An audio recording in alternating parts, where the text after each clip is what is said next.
The Galactic Council had always considered humans a curiosity, emotional, illogical, and far too attached to their young. Ambassador Jiggy sat in the crystalline chamber of the Council's headquarters on Zentara Prime, her hands folded calmly on the obsidian table before her. Her dark eyes, however, betrayed a storm that even the most advanced empathic species could sense rippling beneath her composure. Across from her sat the Velcron delegation, their chitinous exoskeletons gleaming under the artificial lights. Their compound eyes showed no remorse, no understanding of the gravity of what they had done. Ambassador Jiggy, High Counselor Thexner began, his translucent form shimmering with diplomatic patience. The Velcron have expressed their regret for the incident on Colony Epsilon 7. Surely we can resolve this through standard reparations. Jiggy's jaw tightened. Regret, she repeated, her voice dangerously soft. They incinerated a school. 347 children, Counselor, human children who were learning mathematics and painting pictures of their families. The Velcron commander, Zarketh, clicked his mandibles dismissively. Collateral damage in our territorial dispute with your colony. Your species breeds prolifically. You will recover your numbers. The temperature in the room seemed to drop. Jiggy stood slowly, her chair scraping against the polished floor with a sound that echoed like a death knell. Commander Zarketh, you have made a catastrophic error in judgment. You have violated the one law that every human holds sacred above all others. Your petty emotions do not concern the Velcron Empire, Zarketh hissed. We are a warrior race. We take what we... I wasn't finished, Jiggy interrupted, her voice now carrying the weight of absolute finality. I am here as a courtesy to inform you of what comes next. In 72 hours, the Velcron homeworld will be quarantined. In 1 week, your species will face extinction protocols. The chamber erupted in shocked murmurs. Even Thexner seemed taken aback. You cannot be serious, the High Counselor said. The Council forbids genocide. The Council, Jiggy said, turning her gaze to him, has no jurisdiction over what humanity does to species that murder our children. We withdrew that authority in the Treaty of New Geneva, Article 17, subsection 4. You may want to review it. She tapped her wrist console, and a holographic document appeared above the table, the relevant passage highlighted in red. Zarketh laughed, a grating sound like metal scraping stone. Your species is soft. You have 36 warships in this sector. The Velcron Armada numbers in the thousands. Jiggy smiled then, and it was the most terrifying expression the Council had ever witnessed from a human. You've misunderstood us, Commander. Those aren't warships. Those are rescue vessels. 71 hours later. Captain Alex Reeves stood on the bridge of the UNSC Righteous Fury, watching the Velcron homeworld grow larger on the view screen.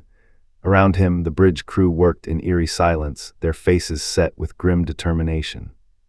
Status report, Alex said quietly. Quantum tunneling drives are operational, his tactical officer reported. Relativistic kill vehicles are loaded and targeted. Atmospheric processors are online. Genetic dispersal units ready.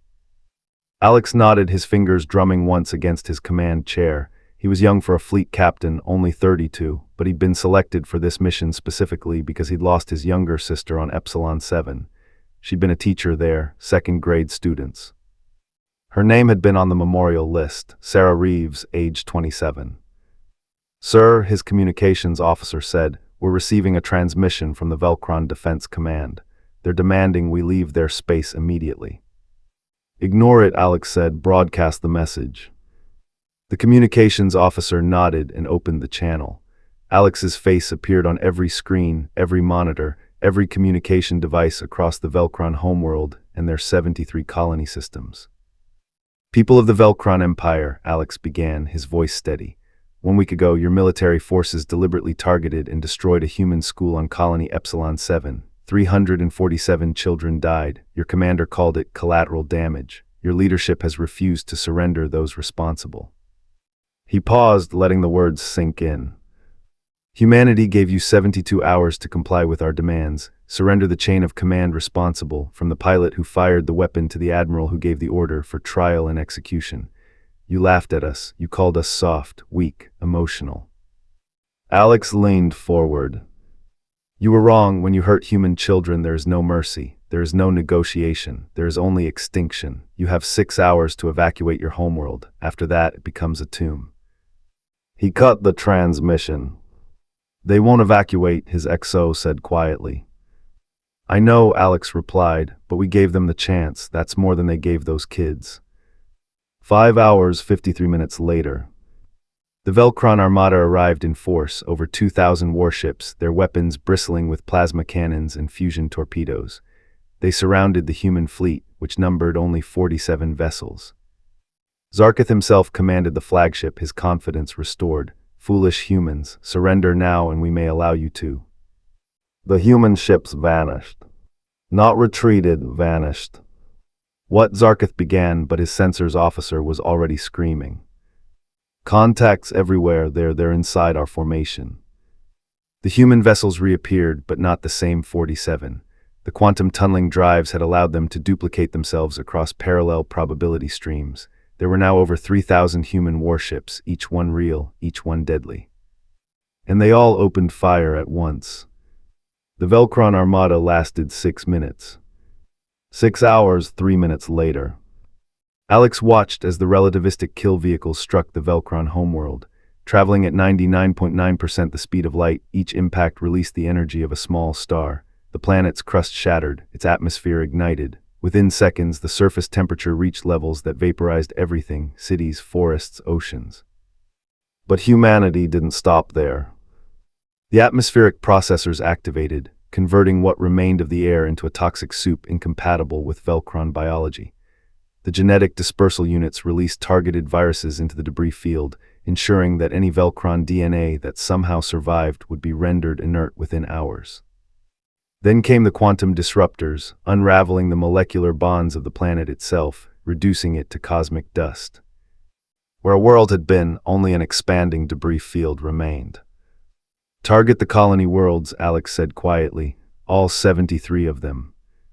Sir, his XO said, her voice shaking slightly, the Council is transmitting, they're begging us to stop, they're saying the Velcron are surrendering. Too late, Alex said, we warned them, we gave them time, they chose this.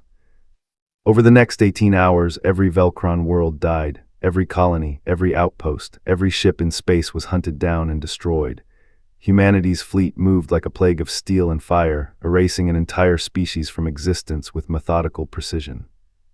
The Galactic Council watched in horror, powerless to intervene. 2 weeks later, Jiggy stood before the Galactic Council once more. The chamber was silent. The other ambassadors looked at her with a mixture of fear and awe. The Velcron Empire is extinct, she said simply.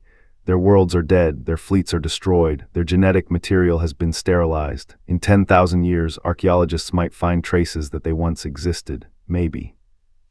High Counselor Thexner's form flickered with distress. Ambassador, this was genocide on an unimaginable scale. The Council must respond.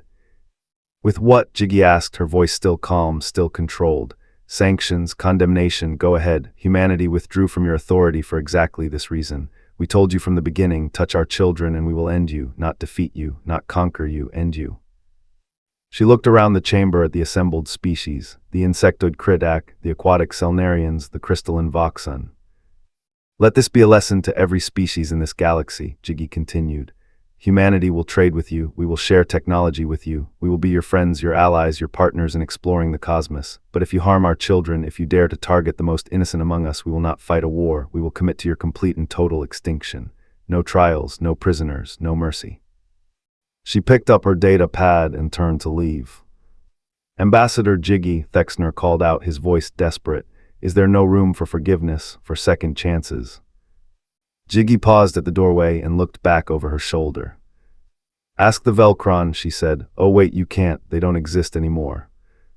She left the chamber. Behind her, the galactic powers sat in stunned silence, each one making a mental note to update their protocols. Humanity was not to be trifled with. Their emotions weren't a weakness. They were a weapon.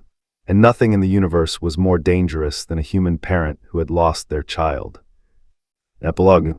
Captain Alex Reeves stood in the memorial garden on Earth, where a new monument had been erected. It listed every name of every child lost on Epsilon 7. He found his sister's name and placed a hand on the cool stone. We got them, Sarah, he whispered, every last one. The sun set over the garden, casting long shadows across the names of the innocent. And across the galaxy, a new era of cautious respect for humanity began, one built on the understanding that kindness had its limits, and those limits ended where children's safety began. Humanity had spoken. The galaxy had listened.